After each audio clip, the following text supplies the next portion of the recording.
Bardolino è un vino e un terroir unico. Abbiamo un microclima perfetto, siamo vicini al lago di Garda, sulle sponde orientali del lago di Garda, quindi abbiamo estati abbastanza calde, inverni miti, e il lago sicuramente influisce su quello che è il nostro ambiente.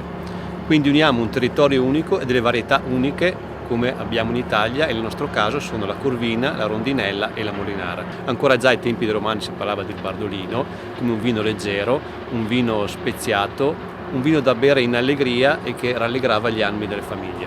Ha un bellissimo frutto, una spezia, la ciliegia, un vino che non è troppo intenso al colore, ma è la sua caratteristica.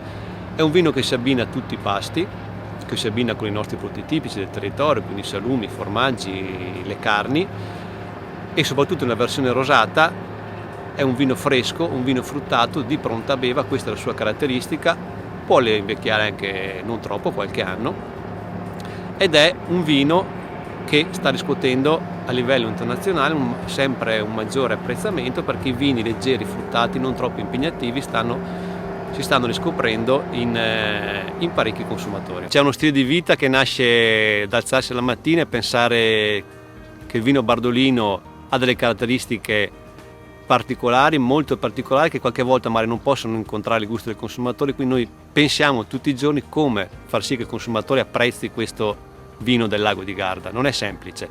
Abbiamo il Chiaretto che ci sta aiutando, perché il Chiaretto, che è la versione rosata del Bardolino, sta avendo un successo internazionale. Però continuiamo a pensare tutti i giorni cos'è che possiamo fare di più per far conoscere questo vino apprezzato in tutto il mondo, che forse ad oggi non gode ancora di un completo riconoscimento a livello internazionale.